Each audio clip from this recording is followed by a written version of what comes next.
Quero saudar os irmãos com a paz do Senhor, amém? Para mim é um motivo de alegria estar aqui nesta noite. Muitos já me conhecem cantando e não pregando. E eu vou dizer uma coisa para os irmãos: é muito mais fácil cantar do que pregar, eu acho. E eu quero agradecer ao pastor Cláudio, pastora Márcia, se estiver nos assistindo, pela oportunidade de estarmos aqui nesta noite.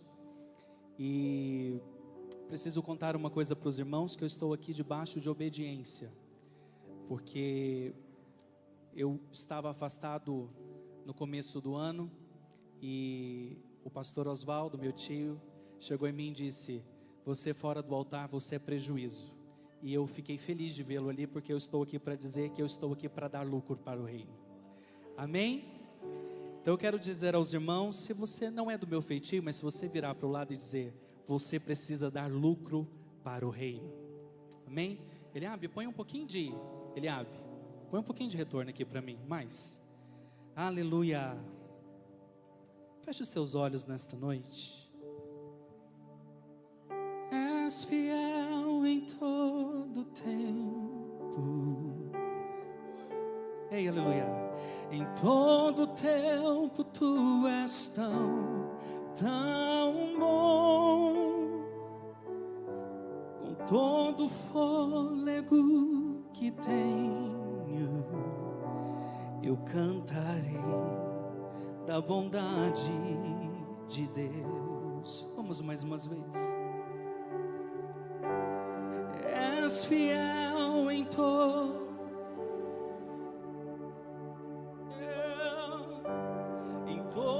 tempo, Ramanais, onde cantaramanais, com todo fôlego que tenho, eu cantarei da bondade de Deus. Aramanais, onde cantaramanai, taramanai. Eu sinto uma graça de Deus saindo desse altar nesta noite.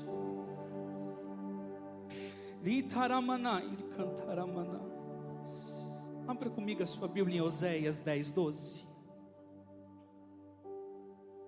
Quando o pastor Cláudio me passou esse tema, que é um tema da palavra que será ministrado ao longo desses dias aqui na igreja, eu fiquei muito feliz em poder ver esta palavra, porque ao longo de toda essa semana, enquanto eu li a palavra, Deus ministrava o meu coração.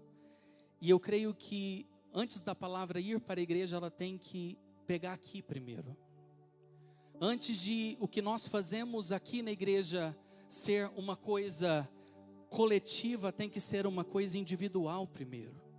Isso daqui que nós estamos ofertando nesta noite é um reflexo daquilo que já foi ministrado na minha vida e na vida dos ministros de louvor nas nossas casas. Então o que vocês estão recebendo aqui nesta noite é fruto de um trabalho processual durante a semana. Amém? E essa palavra pegou muito forte ao meu coração, porque eu entendi que é um momento, inclusive para mim, de alinhamento, para que possamos pregar a palavra, anunciar o reino até que ele venha. Amém? Oséias 10:12. Quantos acharam? Digam amém. Semeiem a retidão para si, colham o fruto da lealdade e façam sulcos no seu solo não arado, pois é tempo de buscar o Senhor até que ele venha e faça chover justiça sobre vós. Amém? Para a gente começar essa palavra, eu preciso contextualizar um pouquinho o texto.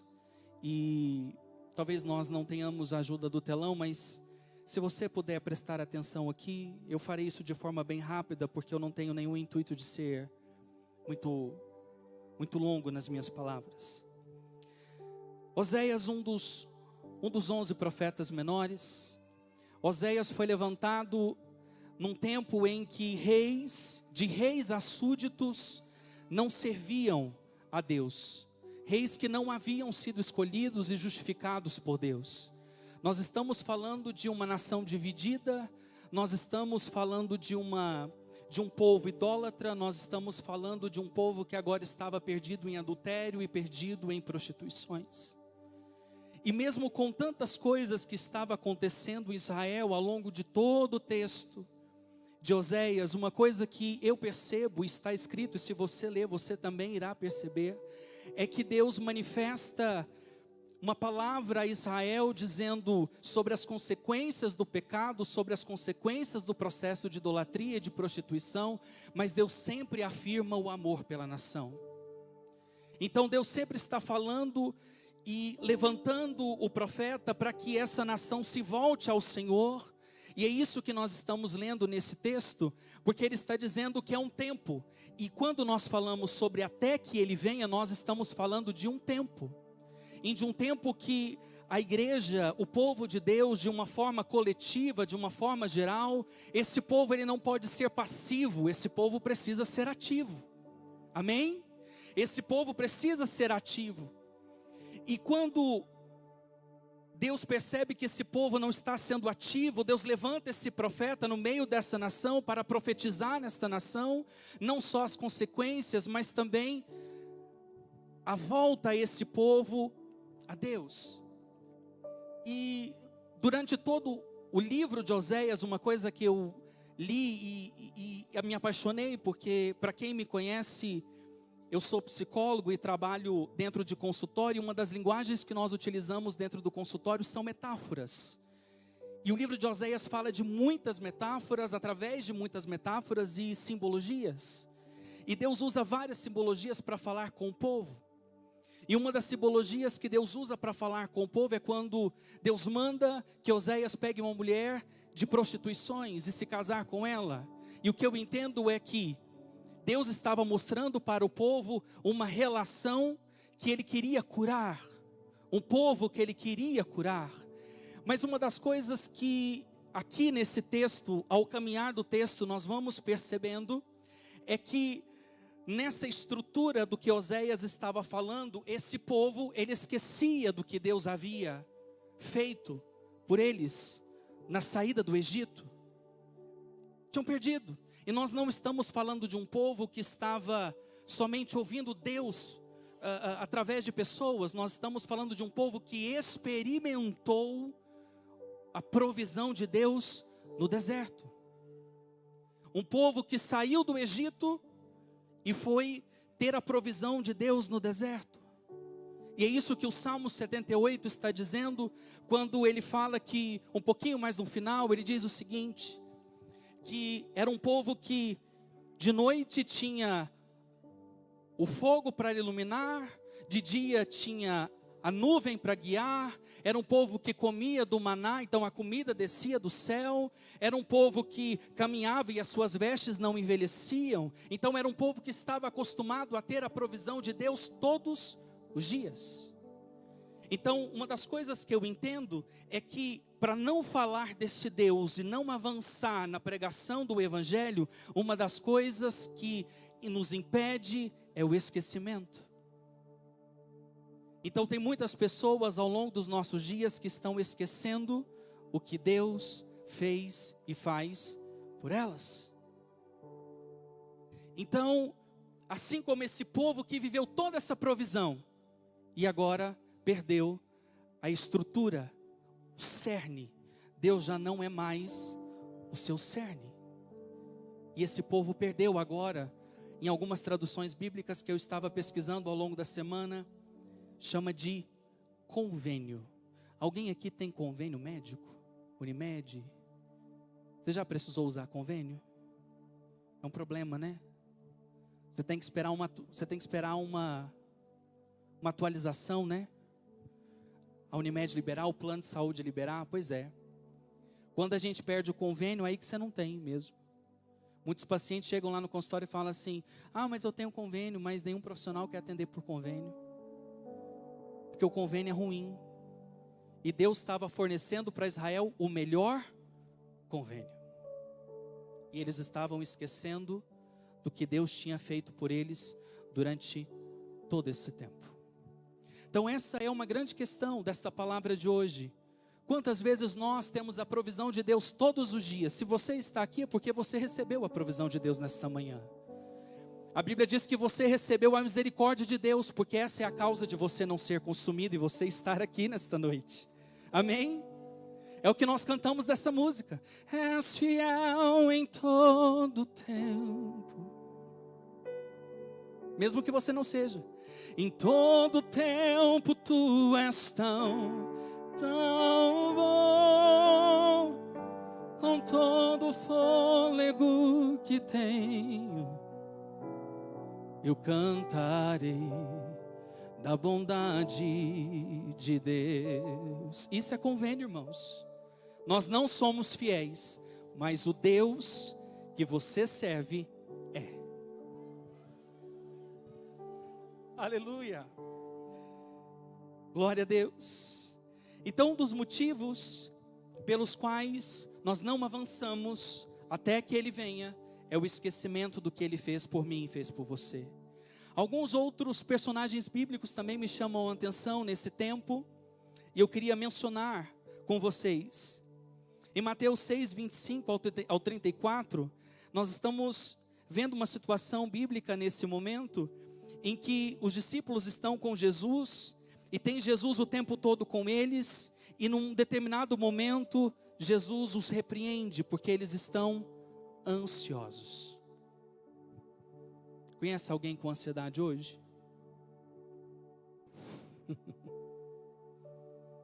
Eu também sou. Essa ansiedade e a preocupação, e olha só que coisa interessante, eles estavam ansiosos, preocupados com coisas básicas, não eram com coisas miraculosas, porque milagres eles já estavam acostumados a viver todos os dias. Jesus estava multiplicando pães, ressuscitando mortos, Jesus estava multiplicando peixe, Jesus estava alimentando a multidão, Jesus estava ressuscitando pessoas, Jesus por onde passava estava curando cegos, Jesus por onde passava estava curando a mulher do fluxo de sangue, Jesus estava ressuscitando pessoas no meio dos discípulos, e os discípulos estavam ansiosos porque não tinham o que comer e não tinham o que vestir. E Jesus está dando uma lição para eles. O Pai não tem poder para dar isso para vocês? Os lírios do campo, eles não se vestem, e nem Salomão em toda a sua glória vestiu como os lírios do campo. Ele está falando de providência, irmãos. Ele está falando de uma providência que só Deus pode nos dar. Porque enquanto eles estavam preocupados com todas essas coisas do dia após dia, eles estavam esquecendo o melhor do caminho, que era Jesus Cristo. Era Ele. O cerne do Evangelho era Jesus Cristo. E as preocupações e as ansiedades, elas estavam afastando os discípulos de Jesus. Então uma coisa que eu entendo por segundo processo aqui, é que as nossas doenças mentais, os nossos estados emocionais, as nossas preocupações, afetam a nossa percepção de que Cristo é o centro do Evangelho. Então isso também me impede de avançar nesse tempo do até que Ele venha. Então eu preciso entender isto. A mulher, a Marta e Maria estavam reunidas e Jesus foi ter com elas, e Jesus estava na casa delas, e Maria estava aos pés de Jesus, e Marta achou ruim Maria estar aos pés de Jesus, e Marta chegou e falou assim: Jesus, mande Maria me ajudar. Ela estava atarefada, e Jesus: Marta, por que estás ansiosa? Marta estava preocupada em ser uma boa anfitriã, mas Maria estava aos pés de Jesus. Jesus não repreende Marta por conta das atividades, por conta de ser boa anfitriã ou não. O que Jesus estava dizendo para Marta era: isso é importante sim, mas eu sou mais. E Maria escolheu a melhor parte, e isso não pode ser tirado dela. Obrigado. Então nós temos vários exemplos, queridos, de pessoas que tinham Jesus. E nós vimos em Oséias de pessoas que tinham a provisão de Deus, e são pessoas que esqueceram. E muito provavelmente isso impede o Evangelho de seguir. Mas nós temos uma segunda situação, e é dessa que eu também queria falar, que o evangelho ele deixa de avançar em duas coisas: quando eu não conheço a Cristo e quando eu deixo de pregar Cristo. O ministério não avança, a igreja é progressiva.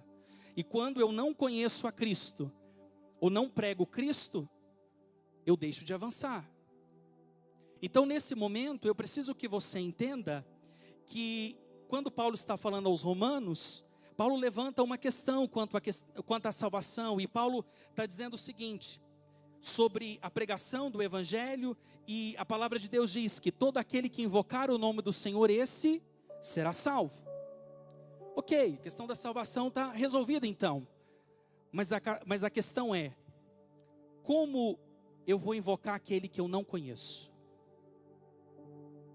Como que eu vou pedir ajuda para uma pessoa que eu não sei o que ela pode fazer por mim? Como isso vai acontecer? Como é que essas pessoas elas vão chegar até Cristo se eles não sabem o que Cristo pode oferecer e pode fazer na vida delas? Então Paulo começa a levantar algumas perguntas. Lá em Romanos 10:12, portanto não há distinção entre judeu e grego, porque o mesmo Senhor o é de todos, rico para com todos os que o invocam, porque todo aquele que invocar o nome do Senhor será salvo. E aí então Paulo levanta 4 perguntas interessantes. Primeira delas, como pois invocarão aquele em que não creram? Como crerão naquele de quem nada ouviram? E como ouvirão se não há quem pregue?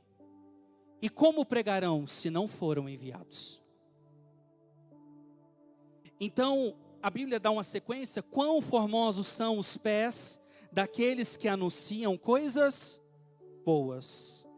E aí agora a gente já tem um exemplo bem diferente, de pessoas e personagens bíblicos que chegaram até Jesus porque ouviram falar dele. Zaqueu é um deles, a mulher do fluxo de sangue é um deles. Zaqueu, o que está fazendo na árvore? Desce daí, esta noite convém que eu durma na tua casa. Entende o quanto isso é importante? Alguém falou de Jesus, ele sobe para ver quem é Jesus, e Jesus dorme na casa dele. Você tem noção da responsabilidade que a igreja carrega? Você pode fazer Jesus dormir na casa de alguém esta noite. Aleluia! Você pode fazer alguém entrar na casa, Jesus entrar na casa de alguém esta noite. Você pode mudar a história de alguém nesta noite falando de Jesus. Amém, irmãos? Aleluia! A mulher do fluxo de sangue, a Bíblia diz que ela já tinha ido em todos os médicos, já tinha feito todas as coisas. E a mulher do fluxo de sangue já tinha ido em vários médicos, feito vários tratamentos. E a Bíblia disse que nenhum desses surtiu efeito. Então ela ouviu falar de Jesus. E ela disse, se ao menos eu tocar nas vestes, eu serei curada. E a Bíblia diz que ela chega por trás da multidão. E ela toca em Jesus. E quando ela toca em Jesus, Jesus para a multidão e fala, alguém me tocou. Como assim, mestre? Todo mundo estava apertando Jesus, estava amassando Jesus. Ele disse, o toque foi diferente, porque de mim saiu virtude. De mim saiu virtude. Queridos, ela alcançou uma cura tão tremenda. Há anos ela passava por isso, porque ela ouviu alguém falando de Jesus. Alguém pode ser curado nessa noite por ouvir falar de Jesus. Consegue entender a responsabilidade que a igreja tem ao pregar o evangelho? A igreja tem uma responsabilidade gigantesca ao pregar o evangelho, porque pessoas podem ser libertas por ouvirem falar de Jesus. Pessoas podem ser curadas por ouvir falar de Jesus. Jesus, como nós aprendemos, pode dormir na sua casa nessa noite, se você ouvir falar de Jesus. César, mas ele já está dormindo na minha casa. Então às vezes nós estamos esquecendo que ele está lá, dormindo todos os dias. Amém?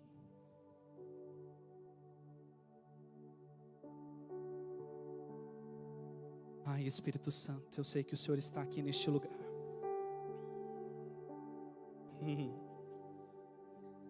Eu não tenho dúvidas que Ele está aqui neste lugar. Eu sei, queridos, quem me visitou lá na minha casa nesta semana.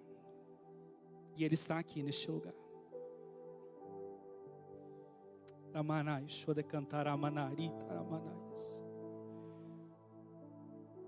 Eu quero me ater um pouquinho a uma pessoa que não podia faltar esta noite. Nós falamos de vários personagens bíblicos, sim. Nós falamos do impacto da pregação, sim. Mas nada melhor do que falar de Jesus de Nazaré como pregador do Evangelho. E eu queria que você abrisse a sua Bíblia em João 4:10.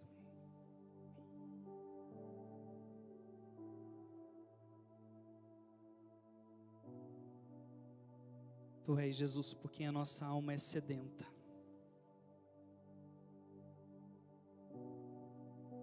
Há óleo fresco nesta noite sendo derramado sobre a sua vida. Se você ainda não está entendendo o que está acontecendo aqui nesta noite, eu sugiro que você preste atenção, porque há uma unção de cura neste lugar nesta noite. Há unção de libertação neste lugar nesta noite. Aleluia.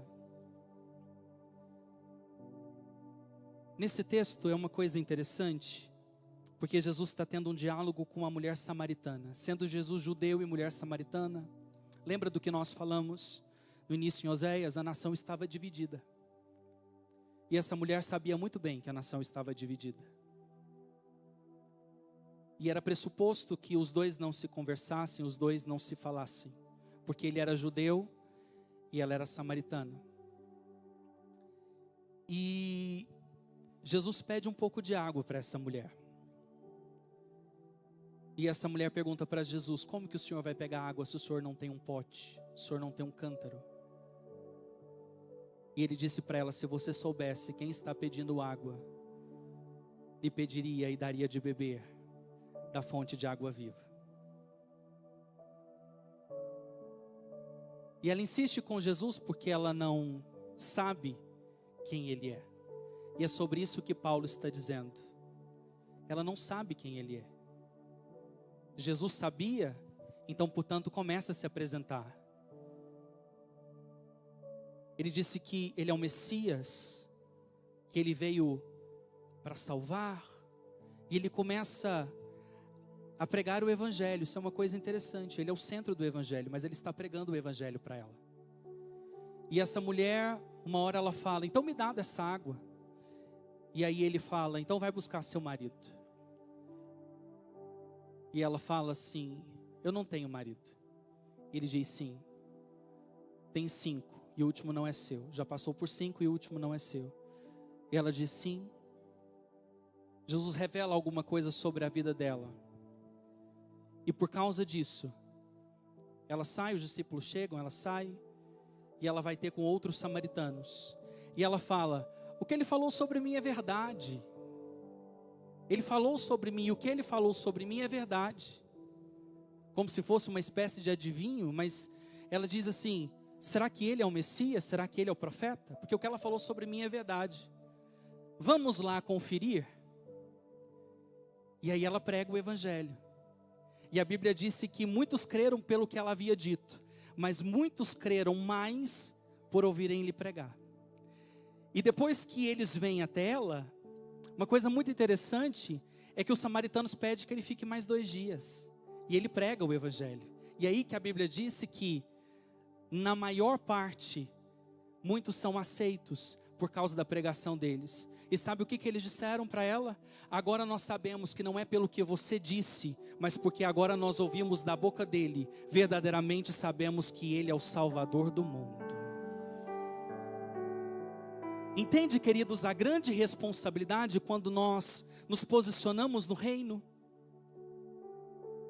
Nós começamos falando de Oséias e agora nós já estamos falando de outros personagens bíblicos que deram lugar e fizeram o reino avançar. É disso que nós estamos falando. É disso que a Bíblia está tratando quando ele vai dizer até que ele venha. Porque Jesus está dizendo, a minha comida não é essa física, a minha comida é fazer a vontade do meu Pai. A minha comida é terminar o trabalho que Ele me confiou. É isso que Ele está dizendo. Ele está dizendo o seguinte, numa parábola ele diz o seguinte: olhem os campos. Vocês dizem que tem 4 meses para poder colher. Mas olhem os campos, eles já estão prontos, estão maduros para a colheita. O que Jesus está dizendo aqui? Que nós estamos postergando a pregação do Evangelho, os campos já estão prontos. E a gente está jogando aqui para 4 meses, que é o exemplo que ele dá, mas ele está dizendo o seguinte: olha, está pronto, é para colher, porque verdadeiramente uns semeiam e os outros colhem. E ele está dizendo que provavelmente, se nós tivermos pessoas aceitando Jesus nessa noite, nós estamos falando de que alguém semeou e nós estamos colhendo. Ou talvez nós estamos colhendo hoje, nós estamos semeando hoje, alguém vai colher amanhã, porque isso é o reino.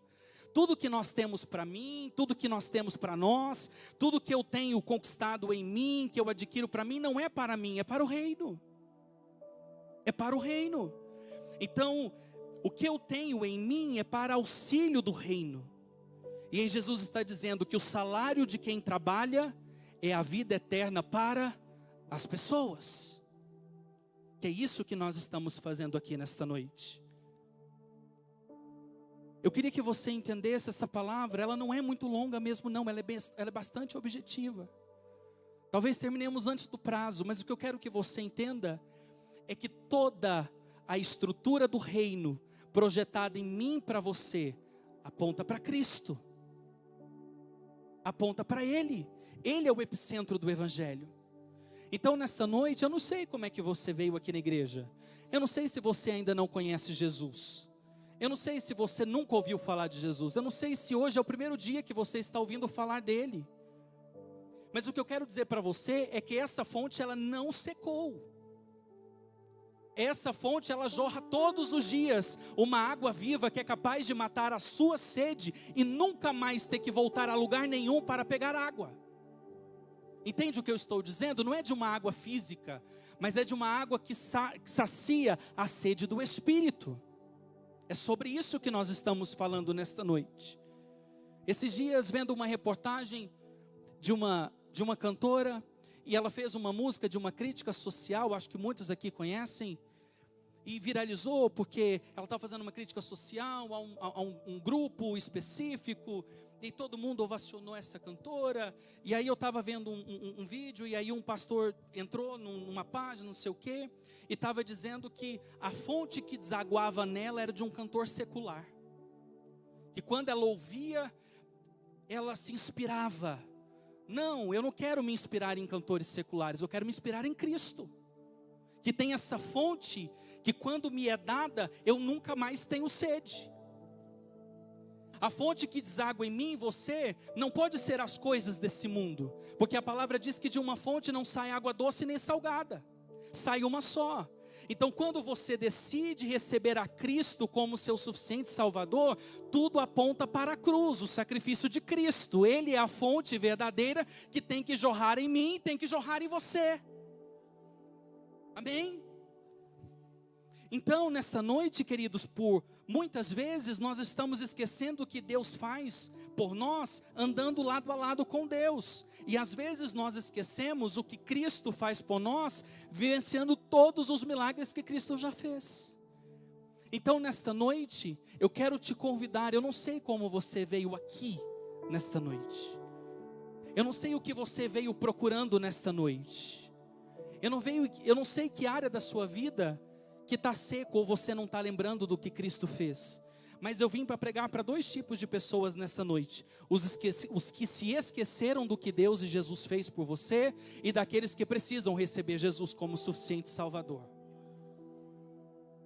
Eu saí da minha casa foi para isso. Foi para dizer que Jesus, Ele é tão importante, que Ele é o melhor da sua casa. Ele é o melhor da sua casa. Jesus, Ele é muito educado, Ele pode ficar sentado na varanda, mas Ele ainda continua sendo o melhor da sua casa, mesmo às vezes você não percebendo. Eu preciso de um tempo para fazer isso. Eu não sei se tem aqui no nosso meio pessoas que não aceitaram a Jesus ainda. Tem? Tem pessoas que não aceitaram, tem pessoas que ainda ou servem a Jesus, mas não estão. César, eu estou meio desviado ainda. Tem? Não tem? Então, você está na classe das segundas pessoas. Tem alguém? Parece que eu vi uma mão levantada lá atrás. Tem alguém que quer aceitar Jesus? Não? É uma oportunidade que você tem nesta noite. Se não tiver, não tem problema. Eu também vim pregar para o segundo grupo de pessoas, que são os que esqueceram que Deus é suficiente para continuar fazendo na sua vida também. Visita aí o canto mais escuro da sua casa, que você vai encontrar os momentos que você esqueceu Jesus lá na varanda. E eu vim aqui para chamar à sua memória o Jesus que ainda continua fazendo. Tem? Fica de pé.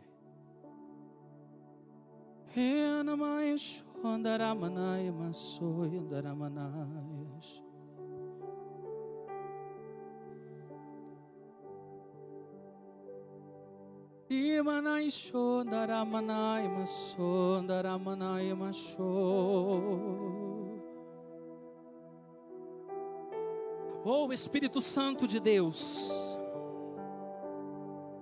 Se você quiser juntar com uma pessoa nessa noite, não tenha pressa para ir embora. A palavra precisa de um tempo de ativação. Junte com a pessoa que está aí do seu lado. Eu tenho certeza que houve um momento em que você já esqueceu. Eu sei que tem momentos aí que a gente perde mesmo o rumo, como a nação de Israel perdeu o rumo mesmo. Eu sei disso.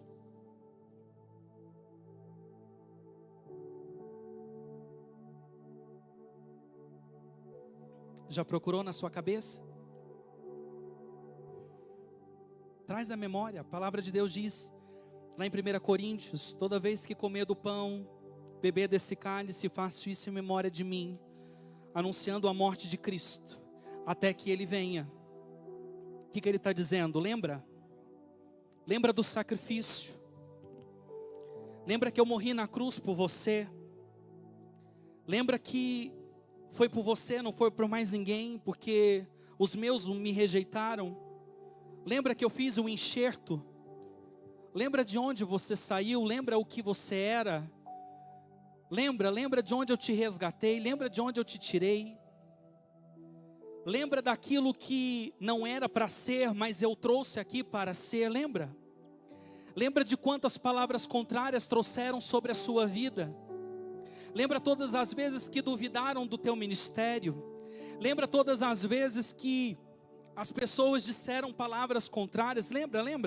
Lembra todas as vezes que você não podia fazer e você clamava a mim e juntos a gente fazia. Lembra? É disso que Deus está falando nesta noite.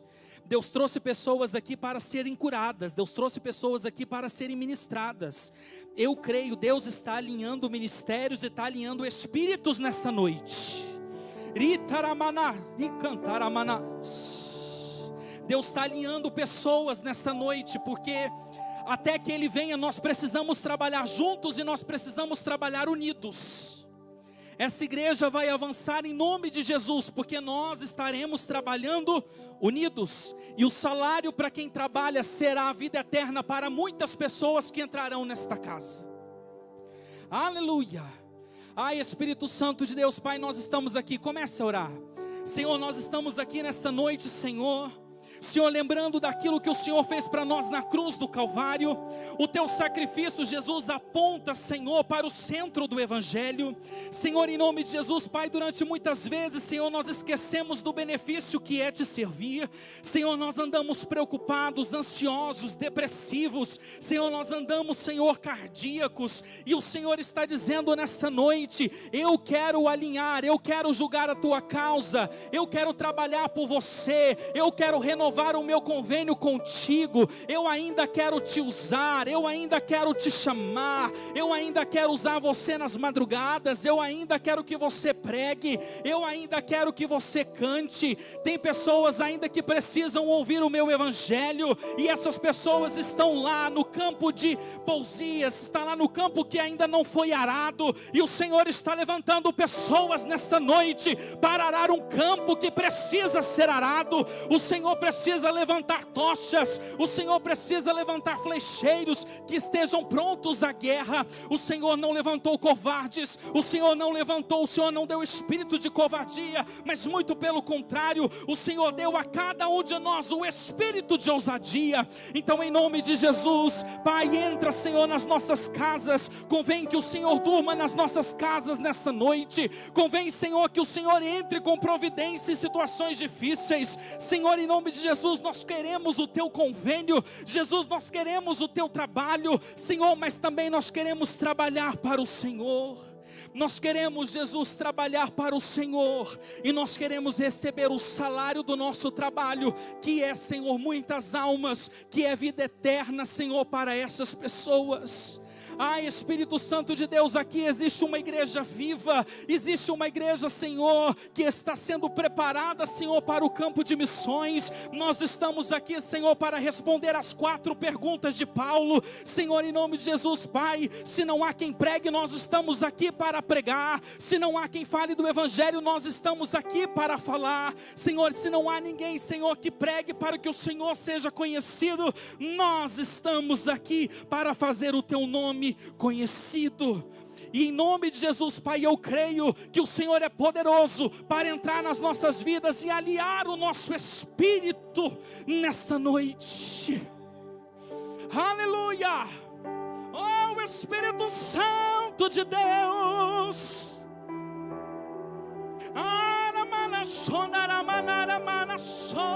o Espírito Santo de Deus quer fluir aqui nesta noite. Não segure o Espírito Santo de Deus nessa noite. Tu és por quem a minha alma esperou, a fonte da vida que me encontrou. És o dom de Deus, o Messias,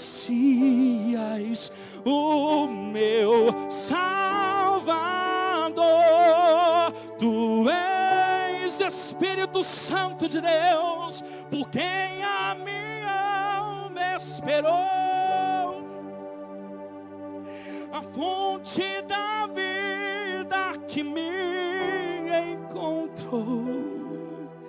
És o dom de Deus, o Messias, o meu Salvador.